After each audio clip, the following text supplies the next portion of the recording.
what do you do with him tonight to try to stay consistent? I tell you what, when you really start studying him,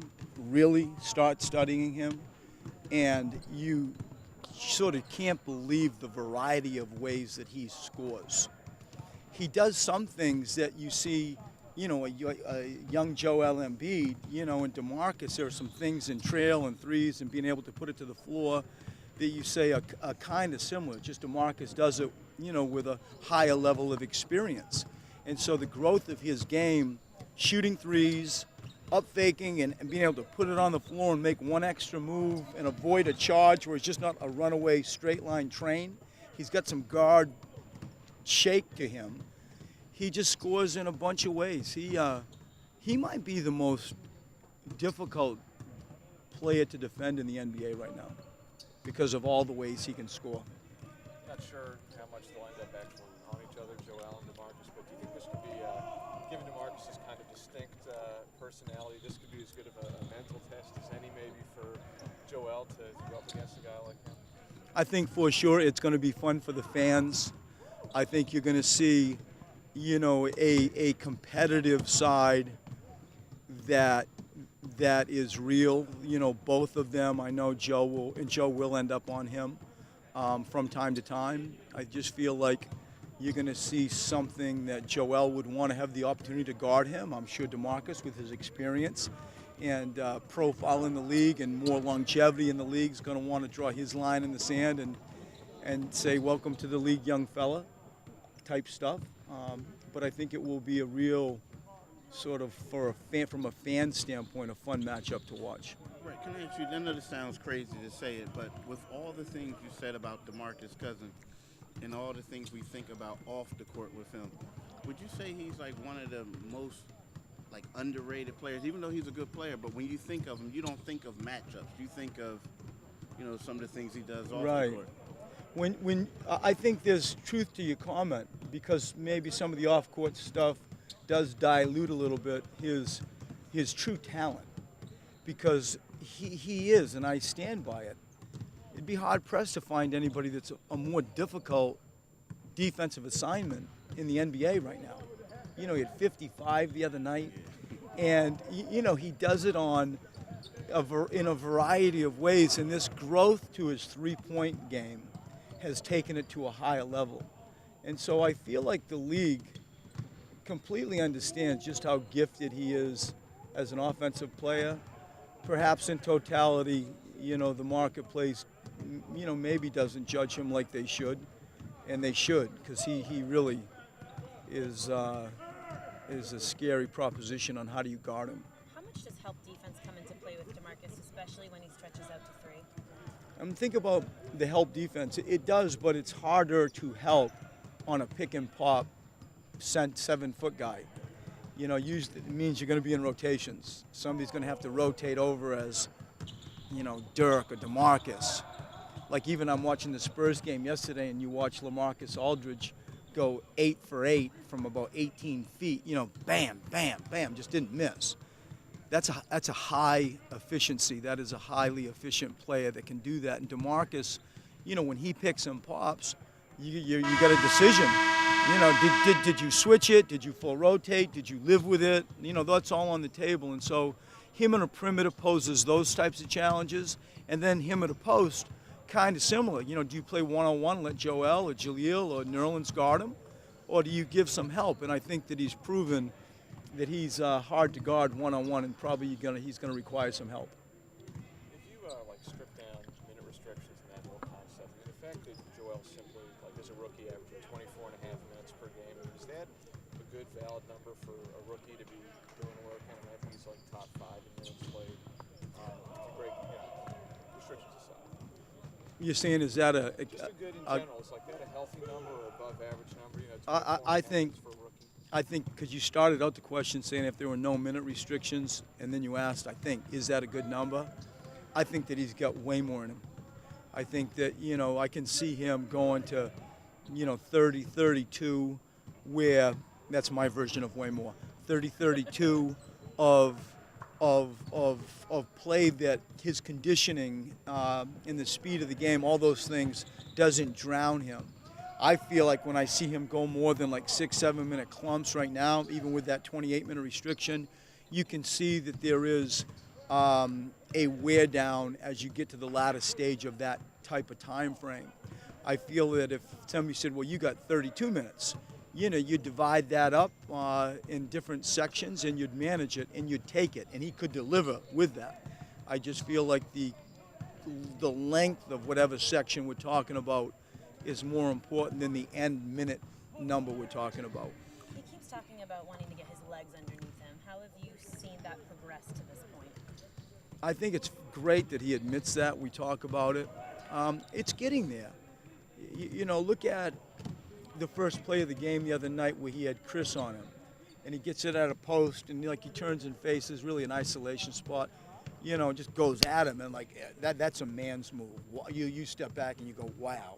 He just drove him and, dunked on him. And that requires tremendous finesse and tremendous balance. And I feel like there are times that you're just seeing him gather himself more, get a more balanced base. The game's not coming at him in warp speed. I feel like he's navigating the real-time part of the game better and better. And I think after however many games, we're going into our 30th game tonight. I'm not too sure how many he's actually played.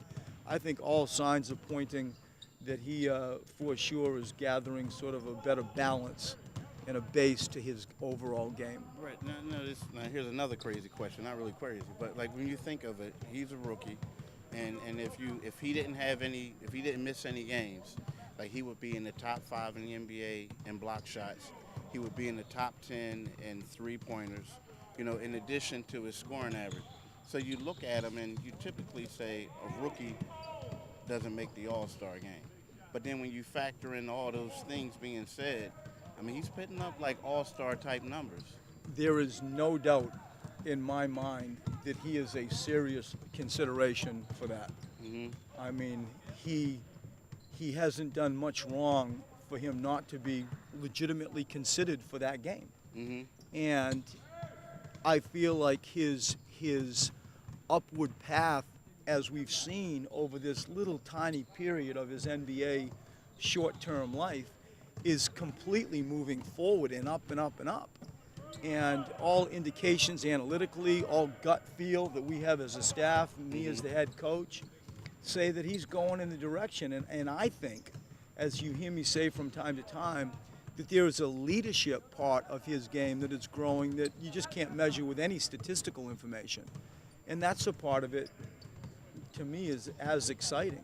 You see him in a shoot-around, you see him, just navigating a court during timeouts and talking to his teammates at practice. Mm-hmm. I think he's going forward in big ways in that capacity as well. And a lot of times, people don't like hearing comparisons to certain people, certain players. He is who he is. But he is legit, man. He is unique. You have other coaches coming in, coaches who you respect, saying, nah, this guy is the truth. All the things that we guessed, all the things that we thought, all the things that over the first few years, you could see dribs and drabs of wow, and, how's that going to translate into an NBA game? You see some one-on-one battles in the summertime with Nerlens, and you just saw a competitive side that no matter what you did, he still had that. And now it's all adding up and adding up and adding up, and now, he's in a uniform, he's in a game, however many games deep into his. How many games has he played? I think he missed 9 games. So is he on 21, 20? Think about it. It's now on his 20th game, and all over the place. You leave an arena, you leave a practice, you leave all the games that we've played saying, I haven't seen that. Mm-hmm. That's interesting. He's making progress in that capacity. You see him afterwards, hang with our coaches. You know how I break down my staff. And it's very compartmentalized, and he'll go to the people and, want to learn more. He's very curious. He really wants to see examples on film. And it's just all very, very encouraging that he's, I think, slowly becoming professionally oriented with his habits and all wrapped up in what he has to offer skill-wise and physically. At the beginning of the season, it seemed kind of obvious to be all right, Joel, rookie sophomore game, rookie of the year contention depending on his games. Did you think we'd be at the point in going into January saying he's done enough to be considered for an all-star? Did you expect that? I did not. I knew he had a chance, and he still has so much more to give and such a long way to grow and go. And he knows that more than anybody. That's where I get excited, because I see him just scratching the surface on about every level with his game.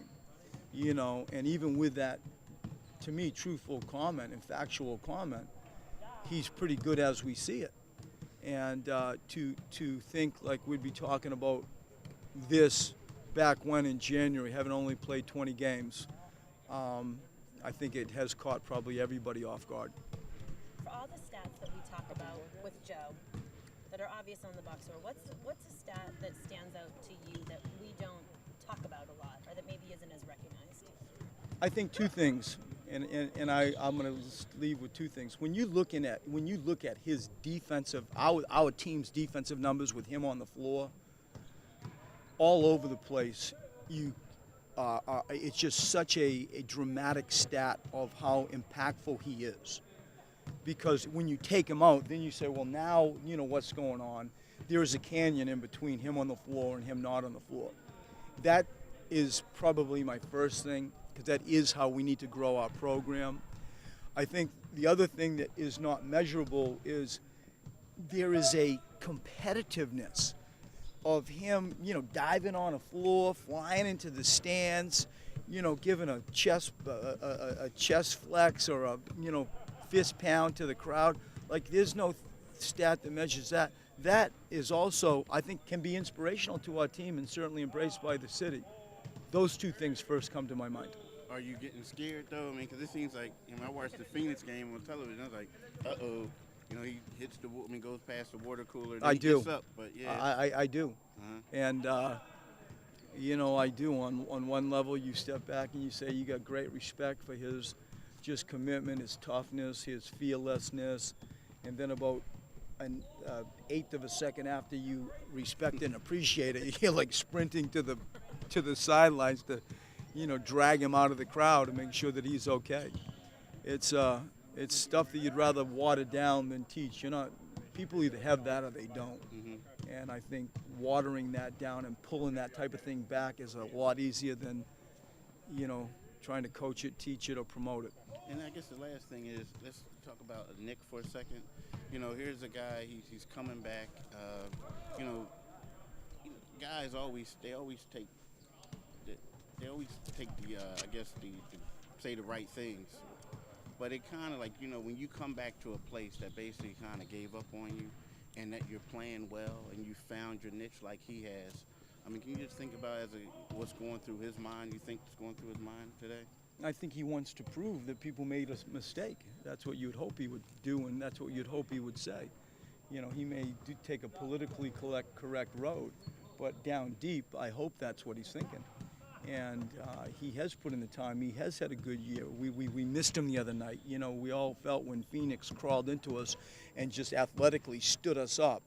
And, it's now what? I think Nick has the game and the ability to have, attacked and loosened up that aggression with his style of game. We missed him in that capacity, and I would expect him coming back to Sacramento if he's got a chance to, make people second guess. I hope he's thinking that too.